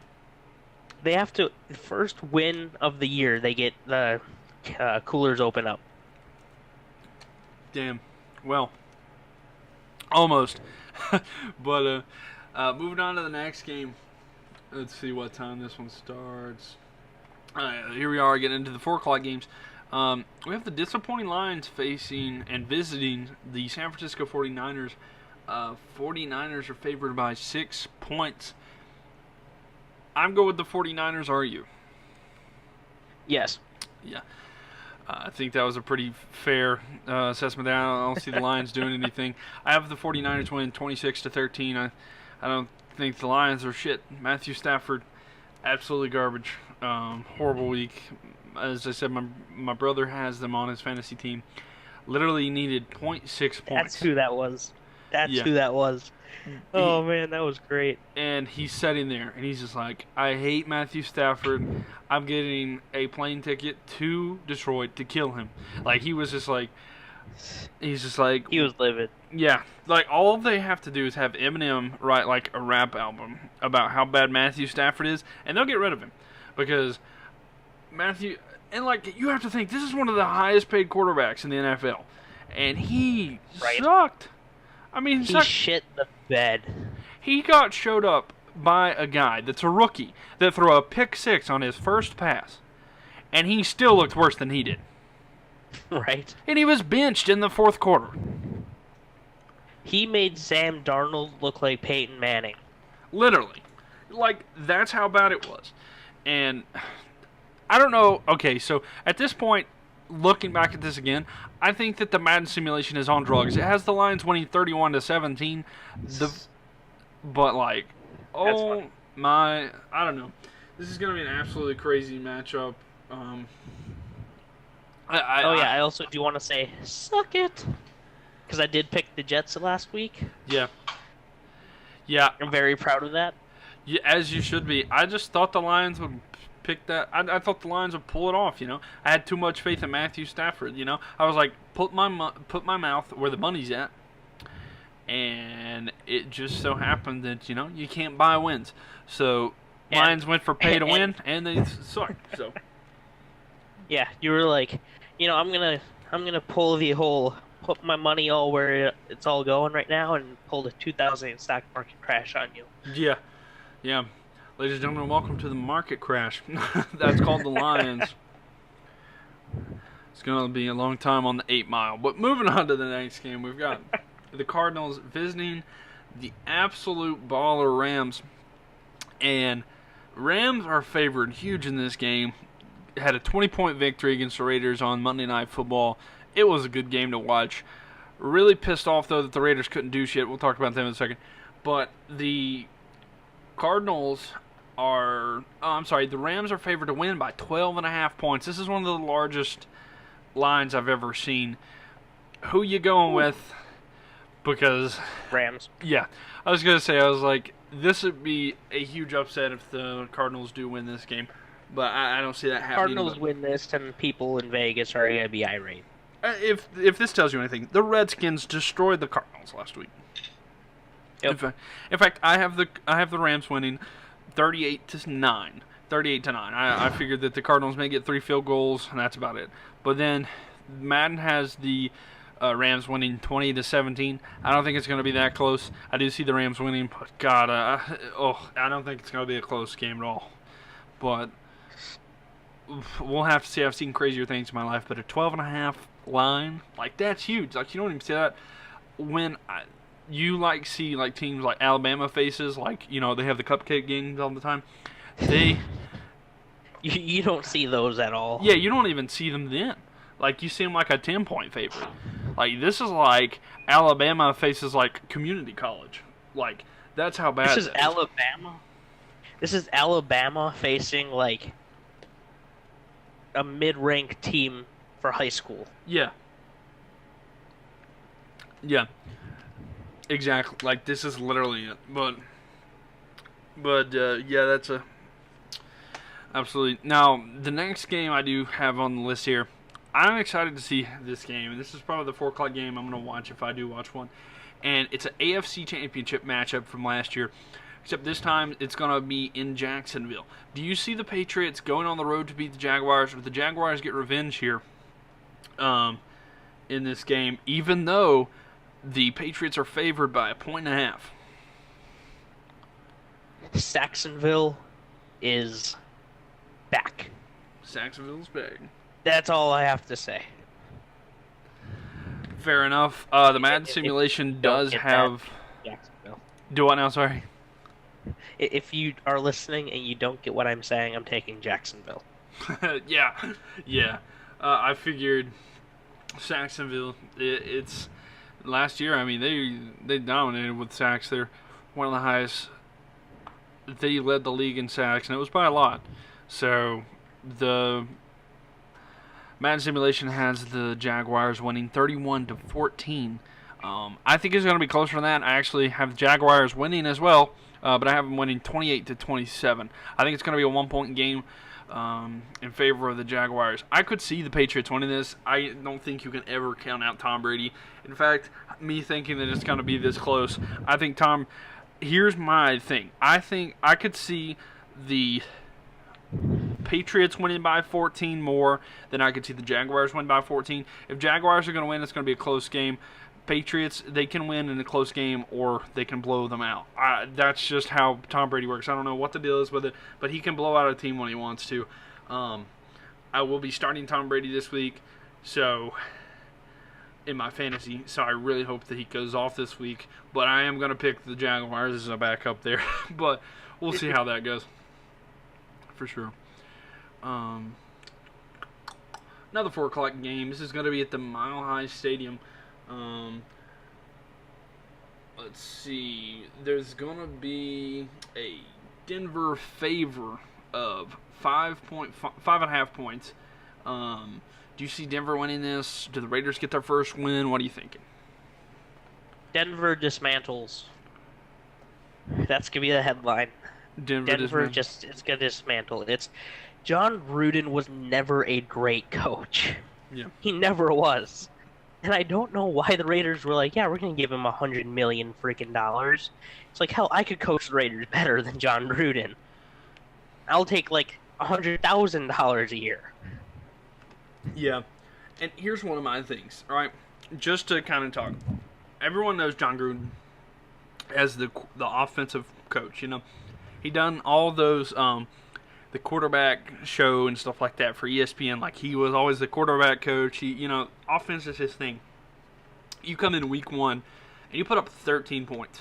Granted, that defense for the Rams is good, okay, but we're not talking about like an 85 Bears. We're not talking like a 15 Broncos. This is literally, it's the Rams are good, but it's not like top tier. You know what I'm saying? Like this isn't like one of the greatest of all time. I think it has that kind of potential. It has that potential, but I'm saying like it's not like they're vulnerable. Week one, it's not going to be the 85 Bears. Yeah, that's what I'm saying is like, yeah. So that's what I'm getting at.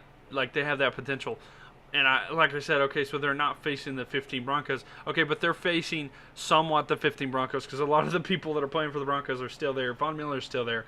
They also added Bradley Chubb in the offseason with the draft. This team is scary, okay? I'm going to be honest with you. The Broncos scare me this year because they have a great defense. It's kind of never went away. And now they have Case Keenum, which I think Case Keenum's a good quarterback. A lot better than Paxton Lynch. A lot better than any quarterback they've had for a long time besides Peyton Manning. And maybe they could bring back Tebow and make me happy, but they're not going to do that. But and the Broncos are at home. This is their home turf. Favored by 5.5 points. I've got the Broncos winning 24-10. I don't know. The Raiders, they're gonna have to show me something for me to believe in them. But I don't know if Derek Carr is the answer. But I don't know. I don't think the Raiders are gonna win this. It was a really rough week for the Raiders, and I genuinely actually feel bad for them. I do too, because you lose Khalil Mack. All right, you see Khalil Mack get the strip sack, fumble recovery, and then you also see him get a pick 6. All right, and then you get dominated. Your head. Did you hear where John Gruden said that he's not sure how they couldn't get to the quarterback? Did you hear that interview? No, I didn't. Yeah, so he goes on to say, he's like, I'm not sure why we're not able to put pressure on the quarterback. I was like, I have 2 words for you. It's called Khalil Mack. All right, there's your answer. Like, this is going to go down as one of the absolute worst trades in NFL history. Like, I'm willing to put my money where the mouth is because there's no way that they're going to replace that. Okay, so you get 2 first-round draft picks from the Bears who are improving, right? And so if they're improving, that means that they're going to get a worse draft pick. So you're not going to get as good of a draft pick. I don't know. And it wasn't even, it was, if you're looking at it and it's like, okay, yes, the Raiders got 2 first-round draft picks for Khalil Mack. I would say, okay, that's hard to pass up. It's 2 first-round draft picks on top of the 2 you already have, right? Yeah. That's 2 first-round draft picks for the next 2 years, okay? But this is where it really goes south. The Raiders send a 2nd round and a 6th round to the Bears also. Yeah. And the Bears only send back a 3rd round in return. Yeah. They traded down, the Raiders traded down out of the 2nd round for an extra 3rd round pick. And this trade has John Gruden written all over it, even though McKenzie, their GM, is going to get all the crap for it. Yeah. This trade was awful in every degree. And I'm not saying that because I'm a Packers fan and because Khalil Mack was just a monster against us in the first half. Yeah. I'm saying this as a football fan. Yeah.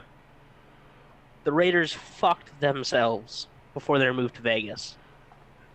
So to my knowledge, okay, so like all the years we saw like huge trades, okay, you know what I'm saying, like we saw trades of like quarterbacks get traded. Okay, for instance, like, or when they've moved places. For instance, we can talk about all the quarterbacks that have moved in this offseason. Those were crazy, but every team benefited from it. It was a good move. We saw crazy trades in the past, like Adrian Peterson switching teams, stuff like that. And there's been trades where it's like, okay, they're like, okay, well, this team, it looks like they're getting the edge, but I see how it can benefit the other team. This is the one for me that I see the trade and just like thinking about it and see like when more details came out about what was traded. I don't see how this is going to benefit the Raiders. Like, they've lost somebody who's proven themselves that's fairly young, that has many years ahead of them. And when they lost their pass rush. Like, they just lost a huge part of their pass rush. And I just don't see that team doing anything this year without him on defense. Like, you have to have, that's like, no one's going to trade away their Luke Kuechly, their Von Miller, their, Aaron Donald, even though, he didn't get traded. But, like, they're not going to want to do that. But I think Khalil Mack was that guy. But I don't know. We'll just have to see here how that goes for the. I mean, kudos to the Bears. I don't know how they got away with that. Maybe I'll give them the benefit of the doubt that marijuana is legal in Denver, so maybe they were like 4 edibles in. So I don't know how that trade went through. Oh, I also sorry. do want to point this out. Yeah, I was first of all Denver. Really? What the heck? Yeah, maybe it was they were I don't know where that came from. I was thinking of the Raiders, but I don't know then. Maybe the Raiders have no weed excuse. Is legal in California. Well, there you go. They were high. Yep. John Gruden was like, dude, I'm going to be getting my shit on. And then the Bears called and were like, hey, we want to give you this. And he was like, sure, man. Sounds good. Yeah. And then they called it into the league. And then later that night, when the effects were starting to wear off, John Gruden, what did I do? Yeah. But, yeah, I don't know if he doesn't realize that, like, the issues that this can cause or whatnot, but, like, I don't know. Well, time will tell. And I think he's gonna struggle with the issues in the future, but we'll go ahead and move into our next game. So here we go. This is a Sunday night game, and I think this will be a good one. It's an NFC East matchup here. We have 2 teams both looking for their first win. Giants are visiting the Cowboys down in Arlington. Dallas is favored by a field goal. Do we see a little Manning magic here, or is Zeke gonna eat? Neither. I think it's a defensive struggle. Saquon Barkley's going to come out and just run all over that Dallas defense because fuck the Cowboys. I agree. I hate the Cowboys. So do you pick the Giants to win this one? Yeah, I picked the Giants. All right. Fair enough. I don't know what I picked the Cowboys. I don't know why. I absolutely hate the Cowboys and everything about them, but I was going to give them the benefit of the doubt that they're at home. They have a decent defense, and they're playing the inconsistent Eli Manning. He had a good week last week, so I figured he'd have a bad one this one. So I figured, back and forth. They are favored by a field goal, and they're at home. I actually have the Cowboys winning 17-14. It's a division game. We know those, you really can't look at the lines, but, like, I don't know. I think the Cowboys are at home. I do think that the Giants will I think the Giants will beat the Cowboys when the Giants are at home. But I'm going to pick the Cowboys to win this week. The Madden simulation has the Cowboys winning 26-23. That would be crazy. Oh yeah, by the way, the Raiders. The Madden simulation picked the Broncos to win 21-17. Forgot to tell you that. But the Giants, they have potential this year. I just don't see them getting their wins. They're no contender, but they're close. Yeah, they're hopeful. They're a playoff hopeful. They're a mid card. I could see them going like 9-7, 8-8. Yeah. But I think they do get the L this week. But that's about all I can say about that one. But yep. Now the last game here, Monday Night Football. Only got one this week. The Seahawks have to go to the Windy City and face the Bears. Mm-mm. Are you picking the Bears? You picking the Seahawks? Who you got? I'm picking the Bears, just based off Khalil Mack. That's and fair. Doug Baldwin's not going to play this week.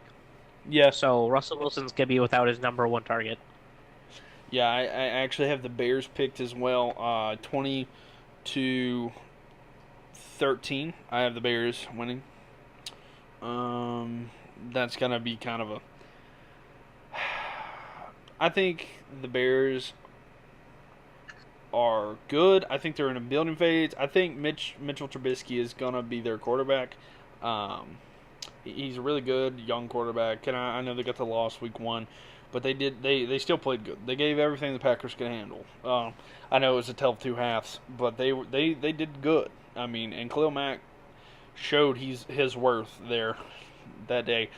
But the Madden simulation actually has the Seahawks winning 17-7, so we'll see how that goes.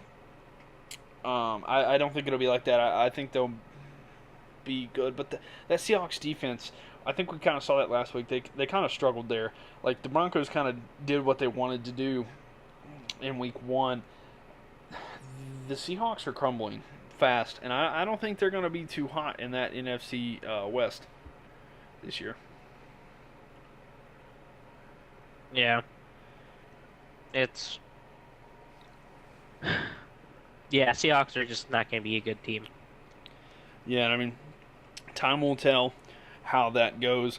But the Bears are favored by 3.5 points. So that's our week 2 picks. Luckily, we're not into the bye weeks yet. Just to give an update to everybody how well everybody did week 1. We've got Kyle Killikich. He is in the lead.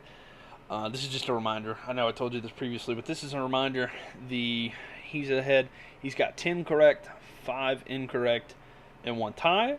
Then it's followed by Zach with 9 correct, 6 wrong, 1 tie.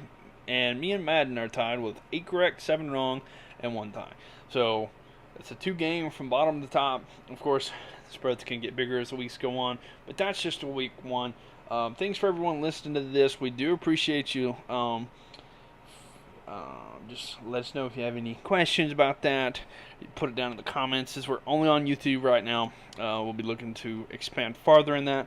But we think you enjoy the football games. Anyone going to be affected by the hurricanes, please stay safe out there.